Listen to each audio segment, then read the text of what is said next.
Hello friends, today in this video I am going to discuss the American Revolution. As we were discussing the 18th century and the major events of 18th century, which include the Industrial Revolution, American Revolution and French Revolution. I covered Industrial Revolution and now I'll cover American Revolution. So let's get started. The American Revolution took place from 1775 to 1781. So we'll discuss by discussing what is revolution actually.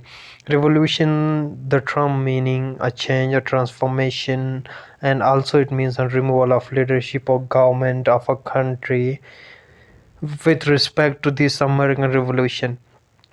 And now we'll see the last quarter of 18th century, that is the age of revolutions, and many revolution takes place.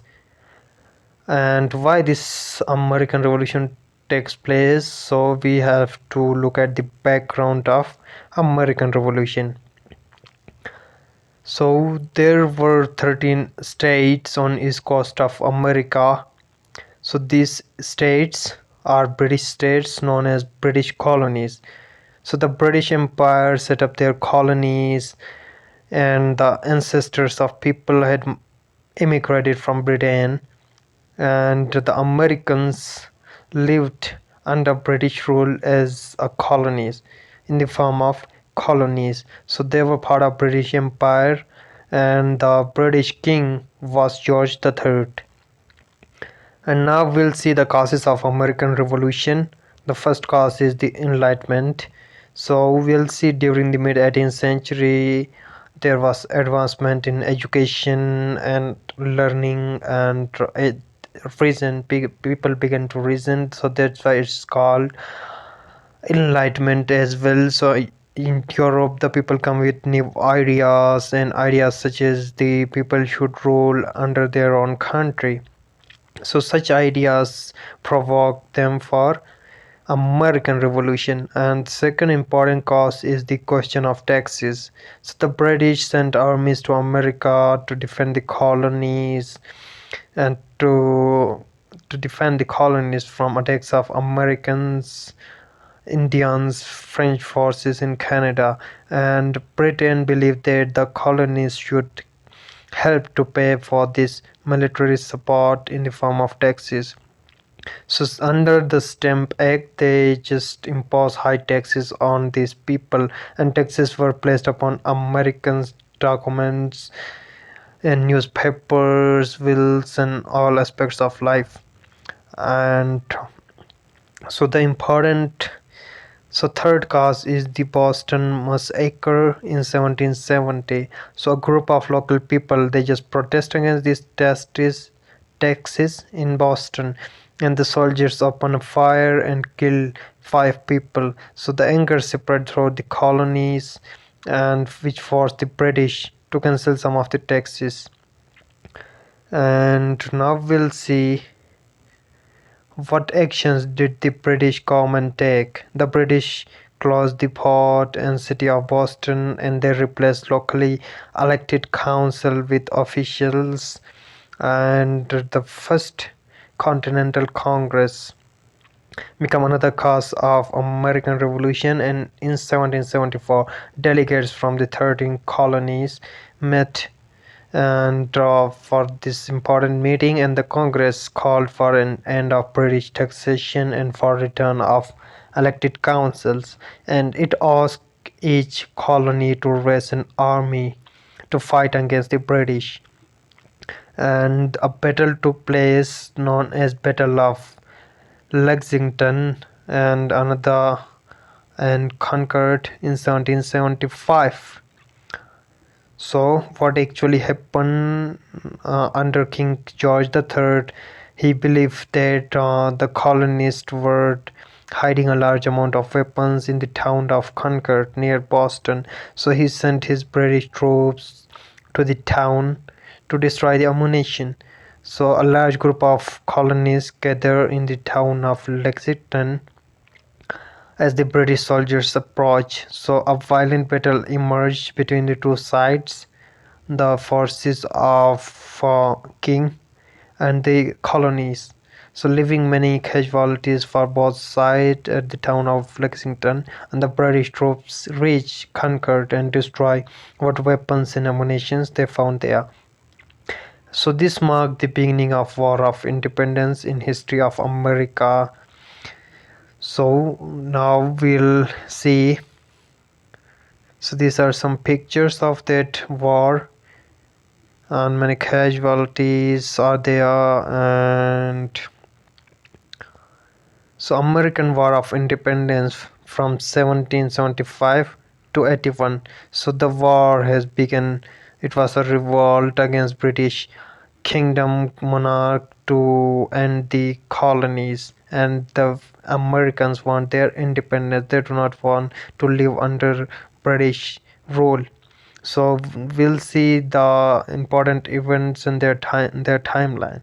And the war began in April 1775 when the American colonies clashed with the British troops at Lexington and Concord near Boston. So the Second Continental Congress met in May 1775 and appointed George Washington as Commander-in-Chief of American Army. And the Continental Congress met for the third time and to create the American Declaration of Independence. So struggle was on its way by Americans to gain independence, and this is part of American independence movement. So the British claimed victories in New York and Philadelphia, but the Americans defeated them at the Battle of Saratoga in 1777. And the American army spent the winter of 1778 in the training at the Valley Forge, and they live in terrible conditions. Many died and many ran away. And after American victory at Saratoga, France decided to enter the war and join the colonist side. Means France supported Americans and joined their side to fight against British Raj. And French intervention as a major reason for American victory. With the help of French armies, the Americans get its independence. So with the help of French troops, Americans surrounded the British army at Yorktown in 1781, and the British army were forced to surrender. They were defeated and Americans got their independence. The American had won their war of independence, and America got its independence. So American Declaration of Independence on 4th July 1776, it declared that the United States of America was free and independent of Britain now. So it declared the equality for all the men of America, and it declares that an elected president would rule a free states of America. And George Washington was appointed their president 1799. Okay. And he was appointed and commander-in-chief VC during war American army, and so he was appointed first president of newly independent United States of America, and he served as president for 8 years. Okay, and then he retired. And United States of America got independence, got its own flag. And so what actually happens after the independence, we'll see. What about other colonies? There were 13 colonies, what happens to other colonies, we'll see. So the American colonies decided that they should form a single state known as United States of America, means all which control all the 13 colonies. So the individual states wanted independence too, and the Constitution of United States of America drawn up in Congress meeting in Philadelphia. The Constitution, what the Constitution say, we'll discuss. So the central federal government was formed, which controlled the defense, foreign affairs, international treaties, and economy of all the United States of America, and each state could regulate its own local affairs, such as public health, education, welfare, law and order. So there were 13 states, 13 colonies, and the USA became one of the most democratic countries in the world, and its prominent country in today's world. It become a superpower. We'll discuss that as well. So the Bill of Rights. So the Constitution also contained a Bill of Rights and amendments that laid down basic rights that could be taken away from citizens. And we'll see the importance of American Revolution. It has got a very importance in history as well. The American Revolution, it created most powerful country in the world, which is USA, a superpower in today's world. So the success of revolution showed that ordinary people could take control of their own country, and American Revolution influenced other countries. It influenced the French Revolution. Yes, we'll discuss the French Revolution in detail in a separate video. And revolution in Ireland, South American Revolution as well. So in America, the power belonged to the people. So no royal family, no aristocrat.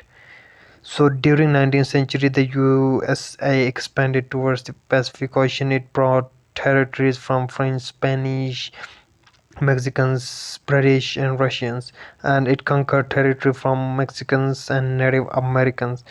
So there were two parties, are their loyalties and patriots. Let's see their ideas. The loyalties, they were strictly opposed to separation of America from Britain because they were loyal to British Raj, British Empire. So they had a strong belief in their shared culture heritage with the British, and they also felt a strong sense of duty and loyalty towards British Crown. Whereas the patriot holds the opposite opinions of the loyalties. They believed their individual liberties had been violated by British Crown, and they felt their rights were being taken away because of various taxes and acts. So the patriots, they believed that English Crown was attempted to gain more and more control over their lives and businesses. So this is all about American Revolution. Hope you understand. The notes are in the description. Just open the link to download. Thank you for watching.